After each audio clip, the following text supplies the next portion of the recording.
Hello, and welcome to Broken Terrain. And we're going to be doing episode 2 today. Last week we did episode 1 and the beginning of our series for Broken Terrain. And I'm just so excited that you joined us today for episode 2, Broken to Become Complete or Hold.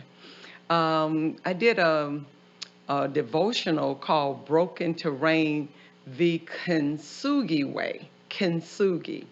And kintsugi is a Japanese art where they take broken vessels. And once they take the broken vessels, they take them and replace the broken pieces with gold. So the broken vessel is now more valuable than it was in its original state. And it's like a metaphor for our lives where once we've been broken, we're more valuable. It says, what if you filled your wounds where you were broken with golden nuggets of wisdom instead of shame?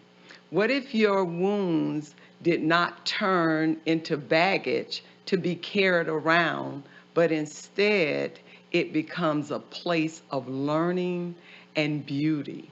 God said that He turns our shame into beauty, our ashes into beauty. So we're broken to become complete. And sometimes, like I said in the first episode, God has a hand in our brokenness. It's a statement that I want to make. It says, it's our job to humble ourselves.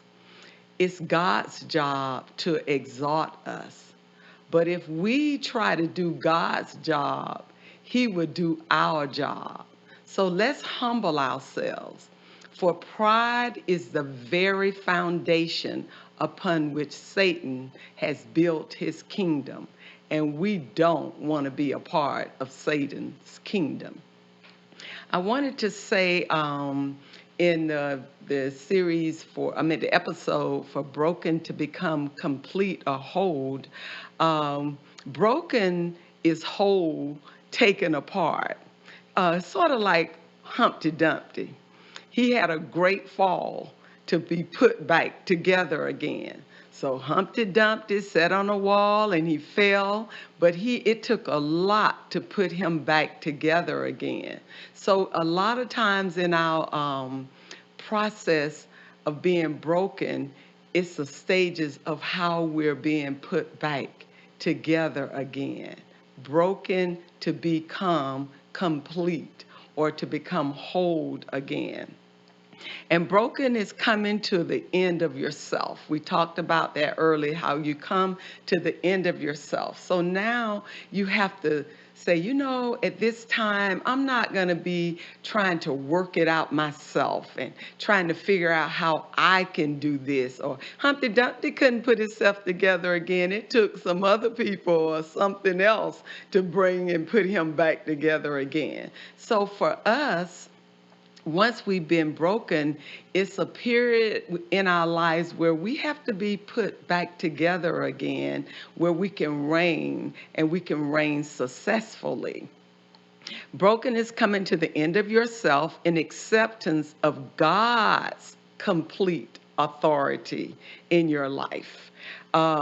You're made complete in the process of being broken. So now you're surrendering your will to God's will. You're surrendering your way to God's way.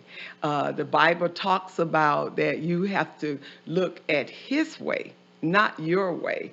And then you have to come down off of yourself. Sometimes I sit and if I can feel, pride is in all of us. So sometimes you could feel that pride coming up in yourself and you have to say, go back down. Go back down. I'm not getting ready to do it. I'm going to deny myself. I'm going to lose myself. It says denying yourself and losing your life refers to being broken before God every single day. So it's a daily process. It's not something that you're going to accomplish overnight. To be broken, to become complete and hold again. So it's a daily process that we have to submit. We have to submit to our to sometimes we have to submit to our husbands or even our wives. Some men have to submit to. Some time I found that in marriage, I'm going to go back on this. I'm kind of going a little ahead of myself. But I found that in marriage, I told you earlier that I had been through 3 failed marriages. And one of the things that I learned was that it takes humility to make or help to have a successful marriage. Both partners have to humble themselves. And I feel like that's why marriage is probably one of the main um, attributes in the Bible where it brings 2 people together, whether it be um, friends. That takes a humble state to be able to not always be about yourself. When you live alone, everything that you do in your life is about you.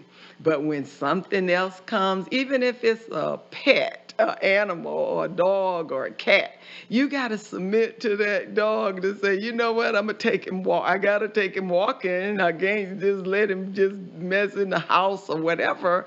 So it becomes a state of humility where you have to think about somebody else or something else. So everything comes with a price when you're broken to become complete or whole, because you have to deny yourself.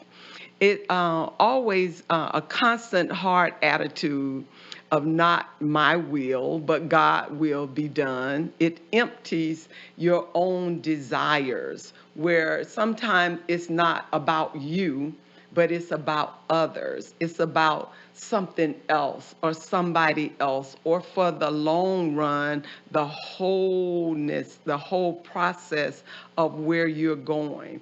Your purpose here on earth, whatever your purpose of life is not about, it's not about you. It's about others and how you're going to navigate in that whole process. So humility is always the best position. I'm going to give you a few scriptures that I have here that may help you to navigate through this process. And it's Luke 22 and 42. Then we'll go to Philippians 2 and 5. And it's talking about dethroning of self, meaning you get off the throne.